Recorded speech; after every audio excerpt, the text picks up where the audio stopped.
कि कोयतूर के साथ क्या हो रहा होगा, याजूज माजूज के साथ क्या हो रहा होगा। कोयतूर को अल्लाह ताला ने आसमान में उठा दिया यहूदियों के ऊपर, इसलिए याजूज माजूज आसमान की तरफ तीर चला रहे हैं। कोयतूर उठाना किसी फिल्म में नहीं है, तो रायत में और हदीस में। अब्दुल्ला बिन मसूद ने कसम उठा गया, अल्लाह की कसम ईसा इब्न मरियम आसमानों में उठाए गए हैं। नबी इस्लाम ने इशाद फरमाया है कि जो उसकी दोज़ख को देखो तो उसमें छलांग लगा दो। इसलिए ये मेरी तरफ से बनाई हुई किस्से कहानी नहीं है, तमाम तरह हदीस और कुरान और इंजील ये सब मिला के मैं आपको बता रहा हूँ कि सिर्फ आपने ये देखना है कि कोयतूर के साथ क्या हो रहा होगा, याजूज माजूज के साथ क्या हो रहा होगा।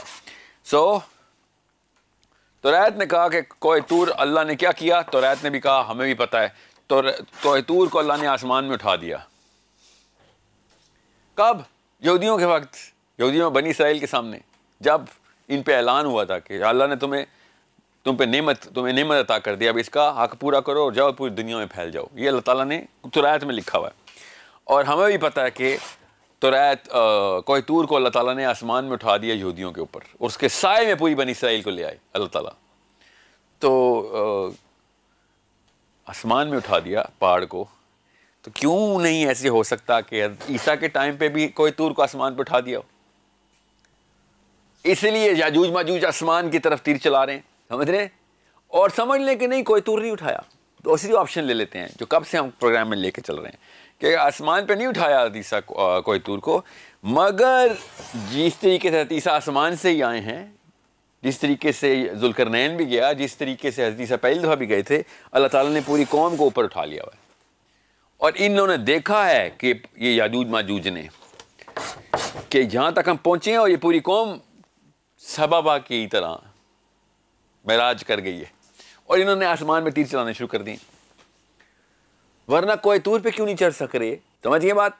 So it all makes a lot of sense, क्योंकि अगर आप उन अल्फाज के वही मतलब लें कि जो अल्फाज लिखे हुए हैं अरबी में, हदीस में भी और आयात में भी। अब अगर किसी के जहन में आ रहा हो सर ये तो कोई आपने फिल्मी किस्म की सीन बना दिए हैं, ये तो लगता है आपने फिल्में बहुत देख ली हुई हैं, तो ये सारी हदीसें सुनाई हैं मैंने आपको। कोयतूर उठाना किसी फिल्म में नहीं है, तो रायत में और हदीस में।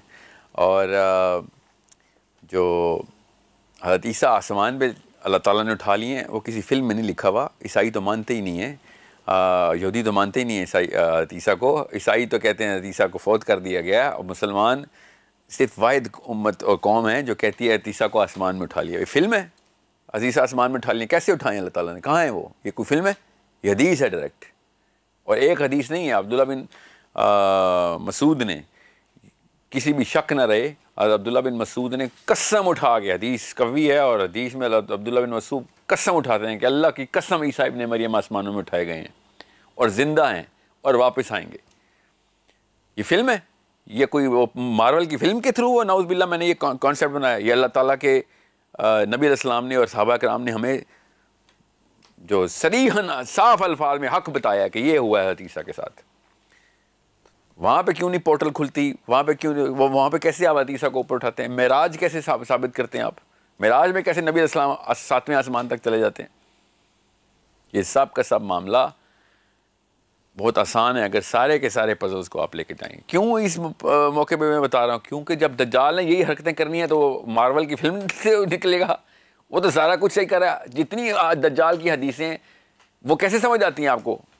जब कोई मौलवी साहब कहते हैं उसके दाएं हाथ में जन्नत होगी, नबी इस्लाम ने इरशाद फरमाया, बाएं हाथ में दोज़ख होगी, वो क्या मतलब है? क्या होगी? दोज़ख कैसे होती है?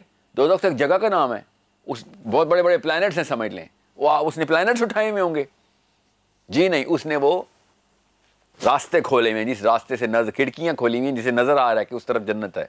क्योंकि नबी इस्लाम ने इरशाद फरमाया है कि जो उसकी दोज़ख को देखो तो उसमें छलांग लगा दो। ये वही बैरियर हैं जो उसने खोले हुए हैं, नज़र आ रहे हैं कि मेरे दाएं और बाईं तरफ बैरियर खुले हुए हैं, नज़र आ रही है आग लगी हुई, नज़र आ रही है जन्नत। लोग उसकी जन्नत में जाएंगे और दोज़ख में पहुंच जाएंगे। नबी इस्लाम ने इरशाद फरमाया उसकी जब देखो कि उसके दाएं हाथ में जन्नत और बाएं हाथ में दोज़ख है, तो तुम मुसलमान हो, तुमने उसकी दोज़ख में छलांग लगा देनी है अगर तुम पे ज़बरदस्ती का वक्त आए, क्योंकि उसकी दोज़ख ही असल में जन्नत है। उस पर ईमान न ले आना। ये फिल्म है, लगता तो ऐसी है कि फिल्म है ना अल्फाज से, मगर ये फिल्म नहीं है। ये कुरान पाक की सूरह कहफ के गिफ्ट्स हैं, जो कि हमें, जब हम कहते हैं ना कि हमने देखा, हमने सुना और हमने ईमान ले आया, तो ये है वह समीअना व अताना का मतलब कि सद्दाइन को सद्दाइन रखें, सद्दा को सद्दा रखें, सदफ़ैन को सदफ़ैन रखें, सबबा को सबबा रखें। एक ही लफ्ज़ में हर चीज़ ना मतलब निकाल लें। एक जगह पे सबबा वसाइल, दूसरी जगह पे सबबा रास्ता। क्या बात है। एक जगह पे सद्दाइन पहाड़, दूसरी जगह पे सद्दा दीवार। सूरह यासीन में पता है कि सद्दा क्या है, वही सद्दा अल्लाह ताला ने वही ये एक ही लफ्ज़ अपने मतलब के साथ साफ बता दिया कि किस तरीके से देखना है तुमने सद्दा को। वही जब दज्जाल आके खोलेगा ना, तब आपको पता चलेगा उस वक्त कि जी हम तो अपने बुजुर्गान से मारे गए हैं। सर मैं कह रहा हूँ नबी अलैहिस्सलाम और सहाबा से मतलब ले लें, कोई नहीं मान रहा। इतना ज़रूरी है।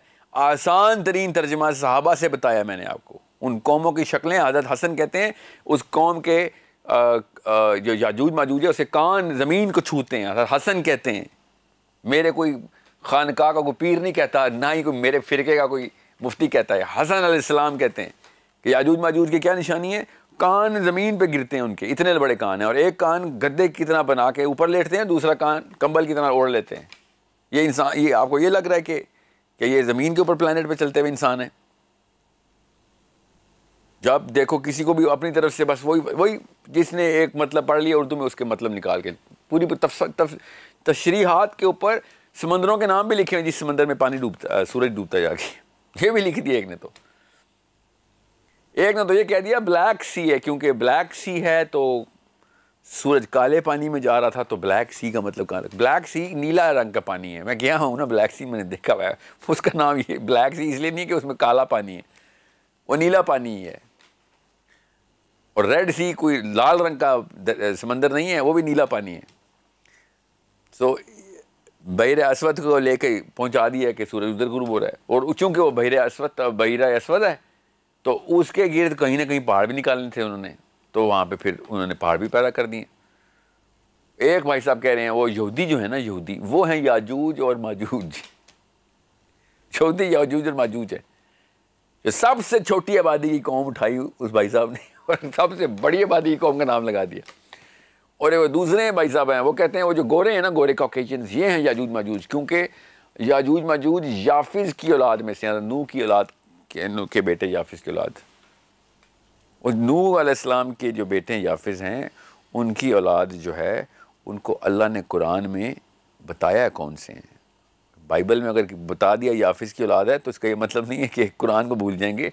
कुरान में उस कौम का नाम रूमी कौम बताया हुआ है, और अल्लाह ताला ने उसके ऊपर पूरी सूरत नाजिल की है, सूरह रोम। और हज़रत खालिद बिन वलीद ने बाकायदा चढ़ाई की है उनके ऊपर, और 2 लड़ाइयाँ की हैं उनके साथ। ये तो नहीं कहा हमने कि खालिद बिन वलीद याजूज माजूज से लड़ने गए थे। It's a very simple thing being made to be complicated. ये चूँकि साइंस का हल्का फुल्का फ्लेवर रखती हैं बातें, तो ये लोग समझ रहे हैं साइंस से कुरान साबित किया जा रहा है। नहीं, कुरान खुद बता रहा है। साइंस तो अभी पहुंची भी नहीं जो मैंने कॉन्सेप्ट बताए अभी। साइंस वाला भी कहेगा हाँ पॉसिबिलिटी क्रिएट की जा सकती है, मगर अभी तक हमारी थ्योरीज जो है ना, वो अभी थ्योरीज तक ही पहुंची। हाँ तो पहुंचाएं ना, साइंस वालों को पहुंचाएंगे, कुरान के थ्रू पहुंचाएंगे।